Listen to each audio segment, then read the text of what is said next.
तो hello my home science learner. मैंने आप लोगों को अंतःस्रावी ग्रंथि बहिस्रावी ग्रंथि दोनों के बारे में बता दिया है, फुल डिटेल में बताया है। उसके बाद में आप बचा है मिश्रित ग्रंथ। तो आज मैं आप लोगों को मिश्रित ग्रंथ के बारे में बताने जा रही हूँ। तो मिश्रित ग्रंथियाँ क्या होती हैं? तो मैंने आपको पहले ही बताया था कि जो एंजाइम्स और हार्मोन्स दोनों का निष्कासन करती हों, यानी और जो नलिका युक्त और नलिका विहीन दोनों हों, तो वो हमारी मिश्रित ग्रंथि की श्रेणी में आती हैं। उसमें नलिका भी हो और नलिका विहीन भी हो, और वो एंजाइम्स का भी निष्कासन करें, हार्मोन्स का भी निष्कासन करें। तो ऐसी जो हमारी ग्रंथियाँ होती हैं वो मिश्रित ग्रंथियों के अंतर्गत आती हैं। तो देखते हैं मिश्रित ग्रंथि क्या होती हैं। तो मिश्रित ग्रंथि वह होती हैं जो एंजाइम्स और हार्मोन्स दोनों का स्राव करती हैं, यानी एंजाइम्स भी निकालती हैं, हार्मोन्स भी निकालती हैं। मानव शरीर में मुख्य मिश्रित ग्रंथि में अग्नाशय आता है। ज़्यादातर आप मोस्टली पढ़ते होंगे कि अग्नाशय को ही मुख्य के रूप में अग्नाशय को जाना जाता है। इसके साथ साथ दो अन्य मिश्रित ग्रंथियाँ भी होती हैं, वो आपकी होती हैं वृषण और वृषण यानी टेस्टिस, और अंडाशय यानी ओवरी। तो मैंने आपको ये वृषण और अंडाशय अंतःस्रावी ग्रंथि में फुल डिटेल में बता दिया था, इसलिए मैं इसमें आपको बहुत अधिक नहीं बताऊंगी। आप वो वीडियो देखेंगे तो वृषण और अंडाशय आपको पूरा क्लियर हो जाएगा। तो इसमें अग्नाशय को बहुत अच्छी तरीके से समझते हैं। तो अग्नाशय शरीर की सबसे बड़ी ग्रंथि सबसे बड़ी नहीं, सॉरी, दूसरी, हाँ, अग्नाशय जो होती है शरीर की दूसरी सबसे बड़ी ग्रंथि होती है। हमारी सबसे बड़ी ग्रंथि कौन सी थी? लीवर। जो मैंने आपको अंतःस्रावी ग्रंथि में बताया था कि लीवर सबसे बड़ी ग्रंथि है। उसके बाद में हमारी जो दूसरी सबसे बड़ी ग्रंथि होती है, मिश्रित ग्रंथि होती है, वो अग्नाशय है। ठीक है, इसका वजन लगभग 60 ग्राम होता है। इसका वजन 60 ग्राम होता है। इसकी लंबाई 12 से 15 सेंटीमीटर होती है, और इसकी चौड़ाई 2.5 सेंटीमीटर होती है। ठीक है, अग्नाशय दो भागों में बटा होता है, एक बहिस्रावी और दूसरा अंतःस्रावी। ठीक है, तो जो हमारा अग्नाशय होता है उसका 99% हिस्सा जो होता है वो बहिस्रावी ग्रंथियों से बना होता है। ये देखिए, आगे देखते हैं। अग्नाशय की बहिस्रावी ग्रंथियाँ पाचक वाले एंजाइम्स का निर्माण करती हैं। जो बहिस्रावी ग्रंथियाँ पाई जाती हैं वो भोजन को पचाने का कार्य करती हैं, पाचक वाले एंजाइम्स का निर्माण करती है, जिससे भोजन आसानी से पच जाता है। अग्नाशय का 99% भाग जो होता है वह बहिस्रावी होता है। हमारा जो अग्नाशय होता है उसका 99% भाग बहिस्रावी होता है। ठीक है, अब पढ़ते हैं अंतःस्रावी ग्रंथि के बारे में। अंतःस्रावी ग्रंथियाँ क्या होती हैं? अंतःस्रावी ग्रंथियाँ जो हमारी होती है, इसमें जो कोशिकाएं पाई जाती हैं वो गुच्छे के समान संरचना होती है। इसमें जो कोशिकाएं होती हैं अंतःस्रावी ग्रंथियों में गुच्छे के समान दिखाई देती हैं।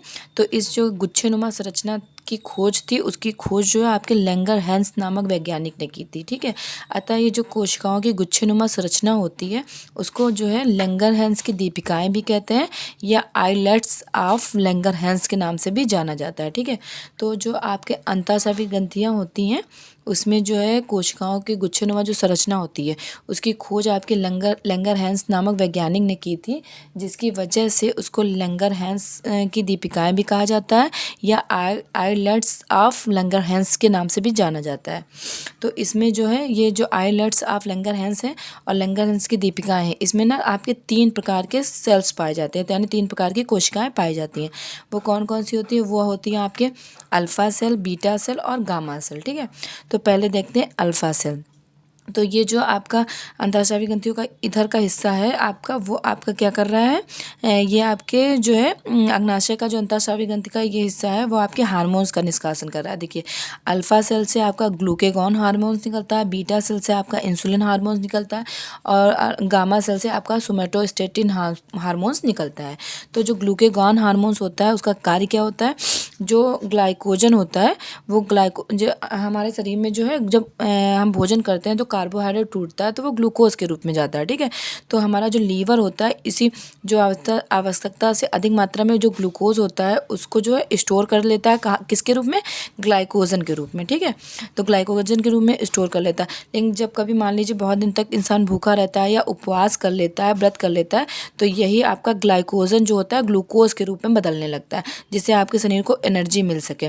तो ये क्या करता है? यही ग्लूकोज को ग्लाइकोजन को ग्लूकोज में बदलने का कार्य करता है। कौन करता है? ग्लूकेगॉन हार्मोन्स करता है। ठीक है, हम जो ग्लूकोज ले रहे हैं, ग्लूकोज जब ऊर्जा में कन्वर्ट हो जाएगा और आवश्यकता से अधिक होएगा तो हमारा लीवर जो होता है उसको ग्लाइकोजन के रूप में कन्वर्ट करके स्टोर कर लेगा। ठीक है, अपने आप में स्टोर कर लेगा। लीवर में ग्लाइकोजन स्टोर कहाँ पे है? लीवर में, ठीक है।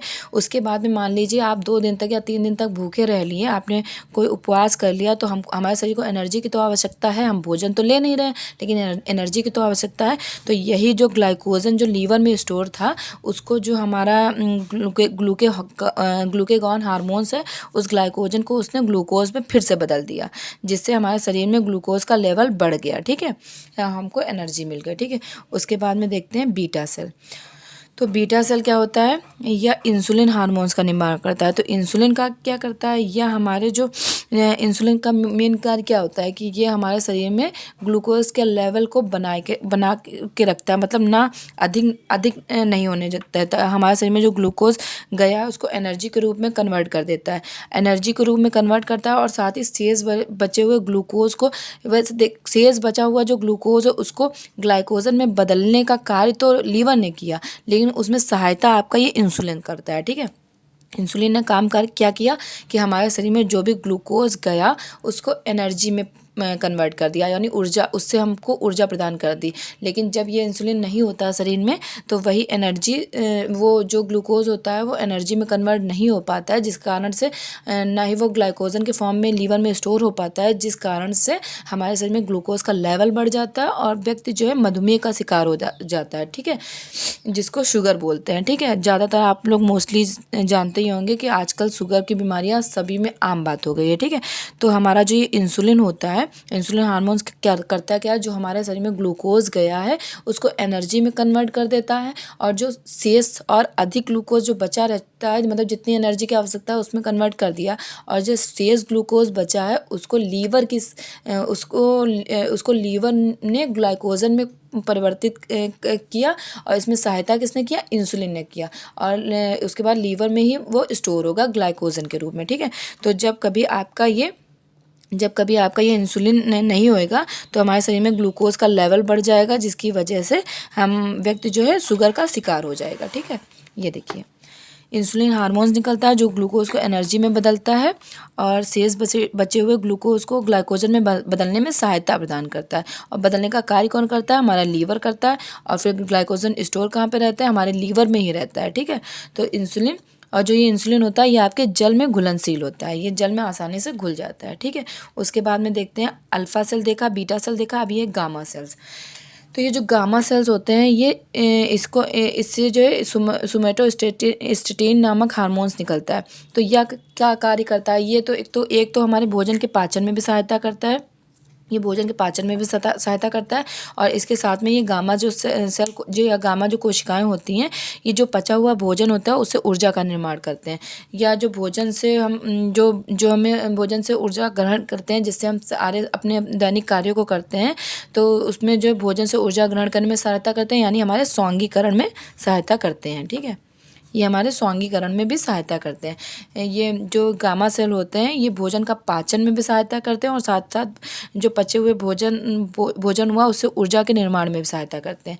तो ये आपने क्या देखा कि अंतःस्रावी ग्रंथि से अभी कौन कौन से हार्मोन्स निकलना है, इसमें कौन से हार्मोन्स निकलने हैं? Alpha cell, beta cell, gamma cell से ग्लूकेगॉन निकलना है, इंसुलिन निकलना है, सोमैटोस्टेटिन हार्मोन्स निकलना है। 3 सेल से 3 हार्मोन्स निकलना है, जिसमें सबसे जरूरी हार्मोन्स आपका इंसुलिन है, ठीक है। क्योंकि ये इंसुलिन नहीं होगा तो ग्लूकोज शरीर में बहुत बढ़ जाएगा, जिसकी वजह से व्यक्ति आपका शुगर का शिकार हो जाएगा। उसके बाद में एंजाइम्स। तो एंजाइम में आप ये लेट नामक ट्रिक से आप ये एंजाइम को बहुत आसानी से याद कर सकते हैं, ठीक है। तो जब हम आपको पाचन पढ़ाएंगे तो उसमें हम किसका कहाँ पे पाचन होता है ये पूरी तरीके से बताएंगे। अभी एंजाइम में आप केवल ये लेट नामक एंजाइम को जानते हैं। इसमें जो एल है वो आपका लाइपेज एंजाइम क्या करता है? वो आपका वसा का पाचन करता है, ठीक है। तो ये जो अग्नाशय होता है, अग्नाशय छोटी आंत में छोड़ देता है इस एंजाइम को जो कि वसा का पाचन करता है, ठीक है। तो वसा का पाचन आपकी छोटी आंत में हुआ। उसके बाद ए से एमाइलेज ने स्टार और मंड का पाचन किया। जब स्टार्टिंग में मैंने आपको बताया था कि मुख में टाइलिन और आपके टाइलिन और लाइसोजाइम एंजाइम पाए जाते हैं। टाइलिन भी स्टार और मंड का पाचन कर रहा था, लेकिन वहाँ पे पूर्ण पाचन नहीं हुआ था। यहाँ पे छोटी आंत में ये अग्नाशय छोड़ेगा इसको एमाइलेज नामक एंजाइम को, और फिर एमाइलेज जो होएगा यहाँ पे स्टार मंड का पूर्ण पाचन करेगा, ठीक है। उसके बाद टी से ट्रिप्सिन जो आपके जब हम पाचन में बताएंगे तो आपको पता चलेगा कि पेट में आपके रेनिन और पेप्सिन एंजाइम पाए जाते हैं, ठीक है। जठर ग्रंथि से जो निकलते हैं रेनिन और पेप्सिन। इसमें रेनिन जो दूध को दही में बदलने का कार्य करता है, पेप्सिन जो है प्रोटीन को पेप्टोन में बदलता है। तो ये जो आपकी पेप्टोन का रूप है ये प्रोटीन का ही रूप है। तो यहाँ पे ट्रिप्सिन ने क्या किया, इसी पेप्टोन को पेप्टाइड में बदल दिया। तो यहाँ पे लेट नामक एंजाइम निकले जिसमें से एल लाइपेज ने वसा का पाचन किया, ए एमाइलेज ने स्टार मंड यानी कार्बोहाइड्रेट का पाचन किया, और टी से ट्रिप्सिन ने प्रोटीन का पाचन किया। तो लाइपेज ने वसा का, इमाइलेज ने कार्बोहाइड्रेट का, ट्रिप्सिन ने प्रोटीन का पाचन किया। इन्हीं तीनों का पाचन होता है, ये आपको पता है। विटामिन और खनिज लवण का पाचन नहीं होता है, ये भी आपको पता होगा। ये हम आपको पाचन में फुल डिटेल में बताएंगे, ठीक है। तो आपने अंतःस्रावी ग्रंथि में जो हार्मोन्स निकलते हैं और जो एंजाइम्स निकलते हैं उसको अच्छी तरीके से देख लिया। उसके बाद में देखते हैं ये वृषण जिसको इंग्लिश में हम लोग आपके जो वृषण होता है उसको इंग्लिश में हम लोग टेस्टिस भी बोलते हैं, ठीक है।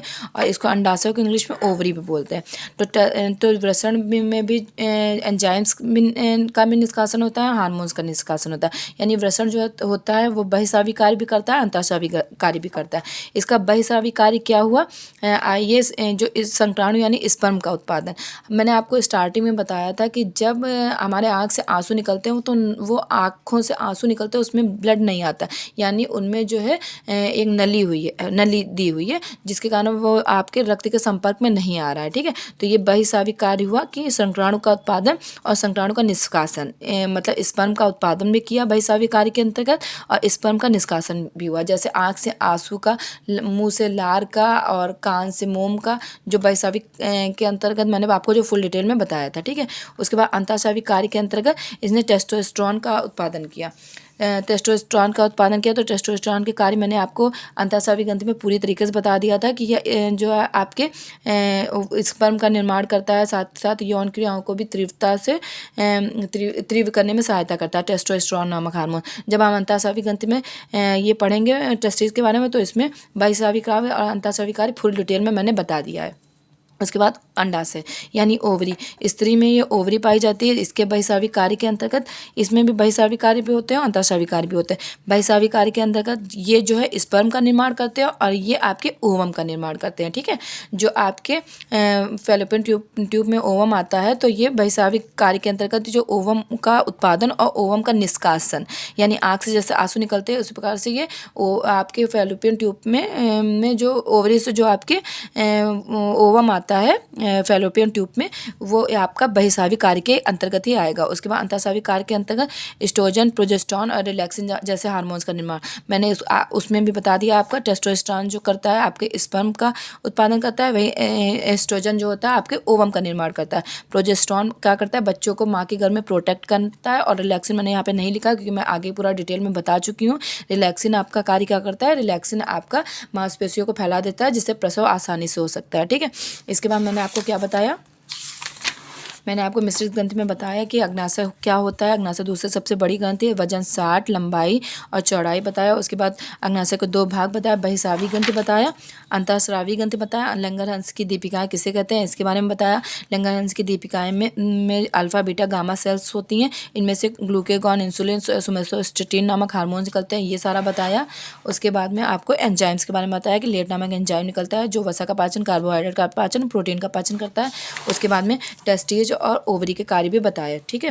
तो यहीं पे आपकी मिश्रित ग्रंथि कंप्लीट हुई, ठीक है। यहीं पे आपकी मिश्रित ग्रंथि कंप्लीट हुई। ये मैंने इसको बहुत डिटेल में इसलिए नहीं बताया है क्योंकि ये वीडियो लंबा भी हो जाएगा और अंतःस्रावी ग्रंथि में मैं आपको इसके दोनों के बारे में अच्छे से डिटेल से बता चुकी हूँ कि किससे कौन सा हार्मोन्स निकलता है, उसके कार्य क्या होते हैं, ये सारा मैं कुछ आपको समझा चुकी हूँ। इसलिए मैंने इसमें बहुत ज़्यादा डिटेल में आपको नहीं बताया, ठीक है। Thank you so much. Video अच्छा लगे तो लाइक करिएगा, शेयर करिएगा, सब्सक्राइब करिएगा। Thank you so much. Thank you.